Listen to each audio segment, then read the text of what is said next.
छत्तीसगढ़ प्रदेश में नक्सलवाद एक गंभीर समस्या है। नक्सलवाद को लेकर प्रदेश में सियासी बवाल भी मचा रहता है। आए दिन सुरक्षा बलों और नक्सलियों के बीच मुठभेड़ से दोनों पक्षों में खूनी संघर्ष होता है। नक्सलवाद को लेकर कांग्रेस ने कहा है कि ये एक राजनीतिक समस्या है। इस बयान पर छत्तीसगढ़ के वित्त मंत्री ओपी चौधरी ने प्रतिक्रिया देते हुए कहा है कि कांग्रेस नक्सलियों के लिए शहीद जैसे शब्द का उपयोग करते हैं। यही कांग्रेस ने नक्सलियों से भारतीय जनता पार्टी के कई नेताओं की हत्या भी कराया है। नक्सलियों के कारण आसपास के लोग भी नक्सलवाद क्षेत्रों में परेशान रहते हैं। आइए देखते हैं हमारे चैनल नेताजी.live के माध्यम से ओपी चौधरी नक्सलवाद पर क्या कह रहे हैं।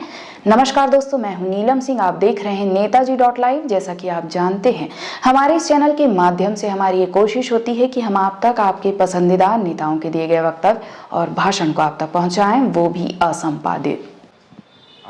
आप देखते रहें कि पिछले 5 सालों में भूपेश बघेल जी किस किस तरह के बयान देते थे। कभी नक्सलवाद को भटके हुए लोगों कहना इन लोगों को, कभी राजनीतिक आर्थिक समस्या कह देना, कभी नक्सलवादियों को कांग्रेस के द्वारा शहीद कह देना, और नक्सलवादियों के माध्यम से भाजपा के कार्यकर्ताओं को लगातार हत्या करवाना। जिस तरह की चीज़ें होती रही हैं, और अभी आप देख रहे हैं कि भारतीय जनता पार्टी की सरकार आते ही माओवाद के खिलाफ खुली लड़ाई, चाहे उसकी कितने भी लोगों की कीमत चुकानी पड़ती है, फिर भी भारतीय जनता पार्टी वो पेन ले करके भी माओवाद की समस्या को, हिंसा को समाप्त करने के लिए समर्पित है। और कांग्रेस का जो दोगला रवैया रहा है उसे भी प्रदेश की जनता ने देखा है। सर, कांग्रेस बाधा है तो इस बाधा को हटाएंगे कैसे? निश्चित रूप से हमारी सरकार को छत्तीसगढ़ की जनता जनार्दन ने आशीर्वाद दिया है, और उसी आशीर्वाद के कारण आज विष्णुदेव साय जी के नेतृत्व में माओवाद के खिलाफ में भी बस्तर में बड़ा अभियान चल रहा है। आदरणीय अमित शाह जी, देश के गृह मंत्री जी, हमारे गृह मंत्री जी, सभी लोग, पूरी सरकार लग कर के इस दिशा में काम कर रही है।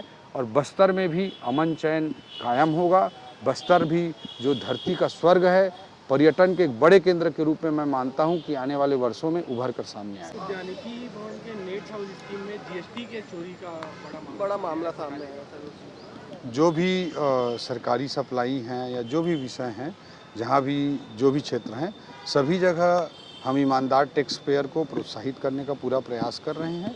और जीएसटी विभाग सभी चीज़ों का रिसर्च कर रहा है, और जो बेस्ट पॉसिबल लोगों को जो जहाँ पे जो स्कोप है वो टैक्स सब पे करें। इसी से प्रदेश का विकास होगा, हम अपील भी करते हैं। बीजेपी में शामिल हुए, अब पहले सीड एरिया ने उनको इलेक्शन मटेरियल बताया, दीपक बैच बोल रहे डिस्पोजल की तरह, पहले डिस्पोजल में खाते पीते फिर फेंक देते हैं, इस तरह का उपयोग हुआ। आप लोग क्या मानते हैं उनको? भारतीय जनता पार्टी का जो परिवार है वो किस तरह से बढ़ा है, इसे पूरे देश ही नहीं दुनिया ने देखा है।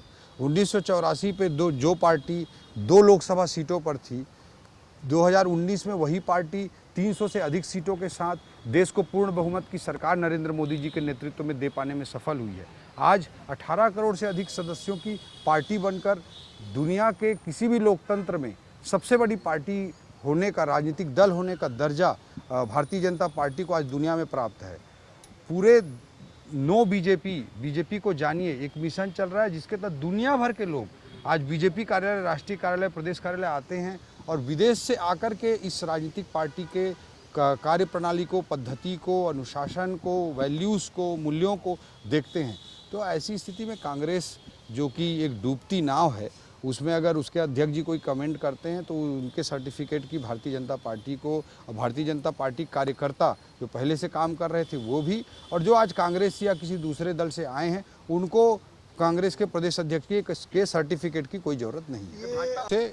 छत्तीसगढ़ की जनता जनार्दन ने छत्तीसगढ़ राज्य बनने के बाद 3 बार लगातार हैट्रिक आशीर्वाद भारतीय जनता पार्टी को राज्य सरकार बनाने के लिए दिया था, और बीच में एक बार निश्चित रूप से जनादेश हमको नहीं मिल पाया था, लेकिन फिर भी ऐतिहासिक जनादेश फिर से 2023 में छत्तीसगढ़ की जनता ने दिया है। लोकसभा में छत्तीसगढ़ गठन के बाद हमेशा रिकॉर्ड सीटें न्यूनतम 9 आई हैं, नहीं तो 10 सीट के लगभग आती ही है। तो इस तरह का बड़ा आशीर्वाद छत्तीसगढ़ की जनता जनार्दन भारतीय जनता पार्टी को देती आई है। इस बार लोकसभा में भी नरेंद्र मोदी जी के नाम के लहरी नहीं सुनामी है, और आने वाले पंचायत चुनाव में, नगरीय निकाय चुनाव में भी भारतीय जनता पार्टी को ही छत्तीसगढ़ के शहरी क्षेत्रों की जनता नगरीय निकाय चुनाव में और ग्रामीण क्षेत्र की जनता पंचायत चुनाव में निश्चित रूप से आशीर्वाद देगी। आपने देखा छत्तीसगढ़ के वित्त मंत्री ओपी चौधरी ने कहा है कि बस्तर में एक बड़ा अभियान चल रहा है और जल्द ही वहां अमन चैन कायम होगा। इसी तरह हमारे चैनल में बने रहने के लिए चैनल को लाइक करें, शेयर करें और सब्सक्राइब करें। नमस्कार। नेताजी.live के प्रायोजक है Satyadeep diagnostic and clinic, Supela, Bhilai.